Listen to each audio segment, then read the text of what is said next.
কোন স্টেজে breast cancer রোগীদের রেডিয়েশন দেওয়া সবথেকে বেশি কার্যকরী? ব্রেস্ট ক্যান্সার রোগীদের আসলে radiation, chemotherapy, surgery, hormone therapy এই সবগুলো চিকিৎসায় একটা ব্রেস্ট ক্যান্সারের রোগীর প্রয়োজন পড়ে। ক্ষেত্র বিশেষে খুবই কম রোগীর ক্ষেত্রেই আমরা রেডিয়েশনটাকে অ্যাভয়েড করতে পারি। এবং দেখা যায় যে যদি যখন ক্যান্সারটা ভিজিবল হয়, অর্থাৎ টিউমারটা যখন একটু বড় হয়, তখনই কিন্তু রেডিয়েশনের প্রয়োজনীয়তা আসে। এবং অনেকগুলো ক্রাইটেরিয়া আছে যাদেরকে আমরা ক্যান্সার রেডিয়েশন দিব বা কেমোথেরাপি দিব কিনা সেই জাজমেন্টে যখন আমরা ফালাই। কিন্তু আমাদের দেশের পার্সপেক্টিভে হয় কি সবই লাগে। কেন? কারণ খুব আর্লি স্টেজে আমাদের তো রোগীরা আমাদের কাছে আসছে না। আমাদের কাছে যখন আসছে তখন অ্যাটলিস্ট এই থার্ড বা ফোর্থ স্টেজে, তখন তো আপনার রেডিয়েশন, কেমোথেরাপি, সার্জারি সবই লাগছে।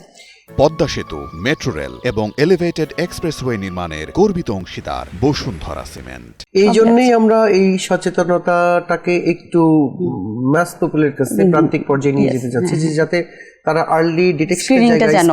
তবে হ্যাঁ, এটা ঠিক।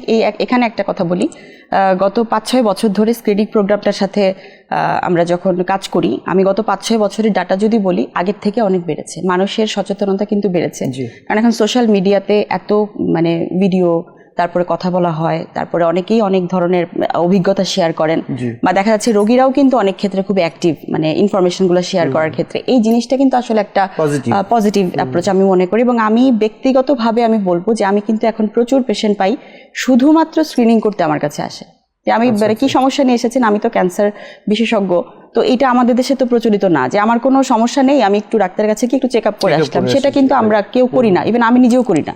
তো সবাইকে দোষ দিয়ে লাভ নেই। আমরা জাতিগত সমস্যা, যে আমরা খুব বেশি সমস্যা না হলে আমরা যাই না। স্বাস্থ্যটা হচ্ছে আমাদের, সেটাই আমরা শিখিনি। স্বাস্থ্যের দিকে আমরা কখনোই নজর দিই না, ওটা অটোমেটিক চলছে। তো সেই জিনিসটা আমি কিন্তু এখন পাই যে অনেক মানুষ এসে বলে, যে আমার কাছে বলে, ম্যাডাম জাস্ট ভিডিওতে শুনলাম যে এরকম হতে পারে, তাই আমি এসেছি, আমি একটু চেক আপ করতে এসেছি যে আমার কোনো সমস্যা আছে কিনা। এইটা কিন্তু আমি এখন পাচ্ছি পজিটিভ সাইন।